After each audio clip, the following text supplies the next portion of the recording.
Harold and Steve. Out hanging 2 icicles, born on an eve. Now one was named Harold, the other one Steve. Well, Harold was jealous, and you would be too, for Steve had an awesome, spectacular view. But hanging round corner 10 shingles or so was poor lonely Harold, and wouldn't you know that Harold, if his, would have made different plans. Instead, he was stuck over 2 garbage cans. The stench and the odor was too much to bear, while Steve was out front there enjoying fresh air. Oh, fair? It was not, and it made Harold mad, so angry, despondent, depressed, very sad. And wouldn't you know it that Steve had grown quicker? He'd grown so much stronger, bigger and thicker, while Harold was just a wee bit of a thing, not much to look at, and not interesting.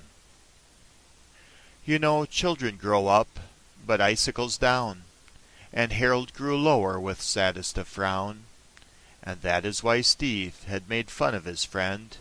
His bullying never seemed never to end.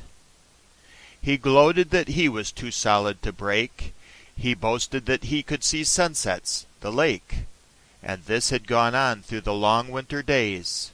But Harold one day changed his sad, lonely ways. He sang Christmas hymns of when Jesus was born, continued it nonstop each evening since morn.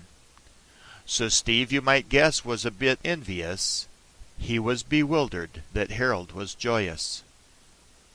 Though droplets of water off Harold would splash on top of that putrid and stinky old trash, dear Harold accepted the life that God gave him, no matter how boring or troubled or grim.